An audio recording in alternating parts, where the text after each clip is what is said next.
Sebelum melanjutkan, jangan lupa subscribe dulu. Terima kasih. Bab 17, aku sangat senang melihatmu menjadi buruk. Jika kata-kata Seng Xiao diartikan berbeda, siapapun yang menjadi milikku harus mencapai puncak dengan segala cara. Mu Qi berpikir bahwa dia akan bersedia melakukan apapun, termasuk menawarkan nyawanya. Namun, Seng Xiao hanya menganggapnya sebagai miliknya, bukan sebagai seorang wanita. Itu wajar karena usianya kurang dari 18 tahun. Bukankah dia terlalu muda dan lembut dalam segala hal? Di sisi lain, banyak wanita di seluruh Jianchuan akan mengantri untuk mengenakan celana Seng Xiao mengingat siapa dia. Seng Xiao menatap mata Mu Qi dengan cermat untuk mempelajari pikirannya. Lalu, dia tersenyum misterius. Istirahatlah. Masih ada yang harus kulakukan. Oke. Sampai jumpa. Mu Qi mengangguk mengerti, menundukkan kepalanya untuk menyembunyikan ekspektasinya. Seng Xiao bangkit dari sofa dan meninggalkan kamar Mu Qi. Wajahnya sudah sangat merah, meskipun dia tidak tahu kemana pikiran gadis itu membawanya. Sementara itu, alasan dia segera pergi, tidak mau memandangnya lebih lama lagi adalah karena gadis berusia 17 tahun itu terlalu sering mengalihkan pandangannya. Setelah Seng Xiao pergi, Mu Qi melihat sosoknya sendiri di bawah selimut, yang sangat kurang dibandingkan dengan model fashion itu. Cara apa yang bisa dia lakukan untuk berkembang lebih cepat? Dan dia pastinya hampir berusia 18 tahun. Sebagai catatan, itu kurang dari 10 hari dari hari ulang tahunnya. Sementara ulang tahun orang lain dipenuhi dengan kenangan indah, ulang tahunnya dihabiskan dengan omelan ayah dan keluarganya, atau bahkan dipermalukan di depan banyak tamu. Mata Mu Qi berkaca-kaca memikirkannya. Tapi itu baik-baik saja. Dia hampir dewasa. Sementara itu, para pengacara menerima balasan dari Jing Yun bahwa klien mereka menyetujui saran papamu, dan berjanji tidak akan mengganggu pemindahan Mu Tangsue ke Iten. Akhirnya berhasil menyelamatkan harga dirinya, papamu menyerah gitu saja pada putrinya. Dalam pikirannya, dia hanya memiliki satu anak perempuan yang patuh di Mu Tangsue sedangkan Mu Qi selalu menjadi bobot mati, dan dia pasti tidak bisa meminta lebih banyak. Semua dokumen yang diperlukan sudah ditandatangani, jadi kami akan berangkat untuk memberi pengarahan kepada klien kami. Kita bertemu lagi, tuanmu, nyonyamu. Setelah melakukan tugasnya, para pengacara membawa perjanjian itu dan segera meninggalkan kediaman keluargamu. Di sisi lain, mamamu sempat mengeluh namun tidak berani berkata apa-apa. Seorang putri, pergi gitu saja. Segera, papamu menyadari bahwa Mu Tangsue menemukan Mu Tangsue tersembunyi di sudut ruang tamu, dengan salah satu kakinya menyembul keluar. Dia kemudian berseru dengan lembut, "Sayang, kemarilah."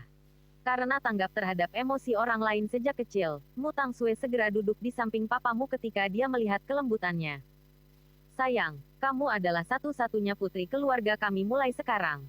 Aku akan memberimu hal terbaik dan paling berharga, bayi perempuan." Papamu menepuk bahunya. "Ayah. Tapi setelah kamu pindah ke Iten, kamu harus mengawasi Mu Qi dan menghentikannya melakukan apa yang dia suka. Apakah kamu mengerti?" Papamu memandang Mu Tangsue dengan penuh harap, sangat menyadari betapa pintarnya putri bungsunya. Mu Qi tidak memberikan lilin padanya, dan itu tidak akan berubah bahkan jika dia pergi dari keluargamu. "Aku tahu, ayah." Mu Tangsue mengangguk. Bahkan jika dia tidak bisa mengusir Mu Qi ke neraka, dia setidaknya mencegahnya pulang. Mu Qi mungkin menerima bantuan, tapi jika dia terus mendapat masalah di sekolah, apakah warga negara Prancis kaya itu akan terus mendukungnya? Teruslah bermimpi. Niat Mu Tangsue untuk masuk ke Iten adalah dengan memainkan trik yang sama seperti yang selalu dia lakukan, menjadikan Mu Qi sebagai kambing hitamnya dan meninjunya ke lingkaran neraka ketujuh. "Saya akan meminta seseorang untuk mengaturnya sesegera mungkin." "Terima kasih, ayah. Ngomong-ngomong, ulang tahunmu sudah dekat. Ingatlah untuk mengundang semua teman sekelasmu, kita akan mengadakan pesta di sini, di rumah." Rencana papamu sederhana saja, biarkan semua orang melihat bagaimana dia memperlakukan kedua saudarinya secara berbeda. Mu Tangsue tentu saja senang, karena hal itu pasti akan membantu ikatannya dengan teman-teman sekelasnya dan menarik mereka ke sisinya. "Ayah, aku ingin satu kelas dengan Mu Qi." "Tidak masalah." Setelah menghabiskan malam sakit, Mu Qi pulih dan tampak kuat serta sehat keesokan harinya. Bahkan sebelum matahari terbit, dia sudah mengenakan pakaian olahraga dan jogging di tengah musim dingin. Su Zipei menghela nafas lega setelah menerima perjanjian pengalihan perwalian. Karena itu berarti keluargamu tidak akan lagi berhubungan dengan Mukiki. Karena itu, Mukiki sekarang bisa hidup sesuai keinginannya. Satu-satunya hal yang membuat Su Zipei khawatir adalah Mu Tangsue akan pindah ke Iten, bahkan masuk kelas yang sama dengan Mukiki. Dengan Mu Tangsue yang gitu pandai berakting, dia takut Mukiki akan terluka oleh tipuannya seperti sebelumnya. Bibi Zipei, saya tahu apa yang Anda pikirkan. Tapi tenang saja, aku bukan diriku yang dulu. Tapi jika dia mencoba menyakitimu, tunggu dan lihat, jawab Mukiki. Dengan Seng Xiao, dia sekarang memiliki kepercayaan diri. Dia tidak akan takut tidak peduli apapun yang dicoba Mu Tangsue. Baiklah, bersiaplah. Sudah waktunya sekolah. Oke. Mukiki mengganti seragamnya dan naik ke mobil Olin, hanya untuk menemukan Seng Xiao di sana juga. Dia berbaring, matanya terpejam, jelas dia kurang istirahat. Kakak Xiao. Jangan katakan apapun. Dia menjawab dengan sederhana. Mobil saya sedang dalam perbaikan.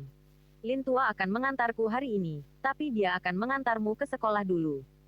Namun, Mukiki tidak berpikir demikian. Jing Yun pasti akan memikirkan sesuatu jika mobil Shen Xiao mogok. Dan mungkinkah putra mahkota Huang Yao hanya mempunyai satu mobil? Tetap saja, Mukiki tetap diam dan tidak mencoba mengungkapkannya.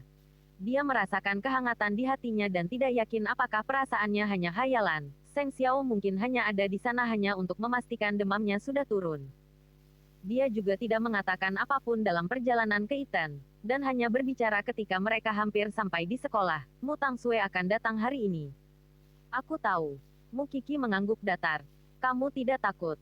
Saya sedikit khawatir pada awalnya saya tidak bisa mengatasinya, tapi saya tidak takut sekarang. Setelah saya melihat Anda, kata Mukiki dengan sungguh-sungguh. Kamu adalah kepercayaanku. Seng Xiao membuka matanya yang panjang dan sipit mendengar kata-katanya, mengeluarkan pena dari sakunya dan menyerahkannya kepada Mukiki. Pesona untuk perlindungan. Bagaimana pesonanya? Mukiki berkata saat dia menerimanya, meskipun dia sudah sangat gembira. Bagaimanapun, kehangatan Seng Xiao masih melekat di pena. Seng Xiao tidak berkata apa-apa, tapi memerintahkannya untuk menggeser mekanisme kecil pada pena. Mukiki langsung mengerti, pena itu memiliki fungsi merekam suara. Saya akan menggunakannya dengan baik. Seng Xiao menyeringai seperti setan saat itu. Mukiki, aku tahu aku mengatakannya sebelumnya, tapi aku sangat senang kamu menjadi jahat.